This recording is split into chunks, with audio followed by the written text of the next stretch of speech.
الله الرحمن الرحيم. السلام عليكم، محمد وياكم قناة MXR. كيف الحال؟ عساكم بخير وسعادة. طبعا هذا اول فلوج اصوره، طالع من الامارات رايح للسعودية ان شاء الله. اول ما بوصل جدة. حاليا انا في مطار ابو ظبي، فان شاء الله هذه السلسلة يمكن اسميها لاعب خارج نطاق التغطية. صرت اصور فلوج انا امشي مثل احمد النشيط، فان شاء الله اول ما اوصل جدة بصور لكم. ترى كل شوية طالع يمين وطالع نفسي في الكاميرا في الشاشة. زين، يلا نشوفكم ان شاء الله اول ما اوصل جدة وتابعونا. هلا والله شباب، رجعت لكم. طبعا حاليا انا في الطياره، في طيران ناس. ما توقعت ان الطياره بتكون فاضيه صراحه. خليني اوريكم الطياره فاضيه كيف. شوفوا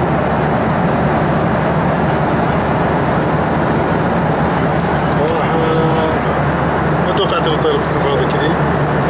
ما تكلمت في الفيديو الاول عن سبب رحلتي. طبعا انا اقرب عشان الصوت يطلع بشكل واضح.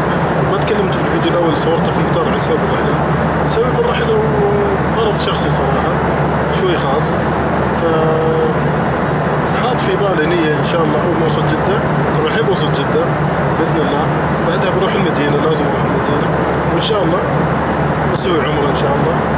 وعلى حسب الوقت صراحه اتمنى انه يكون عندي وقت كافي. فان شاء الله هذه الاشياء اللي ناوي اسويها، وبعدها باذن الله اروح الرياض بزورنا، عندي اهل في الرياض بزورنا، وفي نفس الوقت يعني بقابل الشباب اللاعبين، يعني الشباب اعرفهم ان شاء الله بقابلهم. واذا صرت مقابله وتلاقيت معي واحد بصور لكم فيديو. فبس ان شاء الله اول ما اوصل مطار جده اذا كان في فرصه بصور لكم، اذا حصلت فرصه. اوكي، فتابعونا.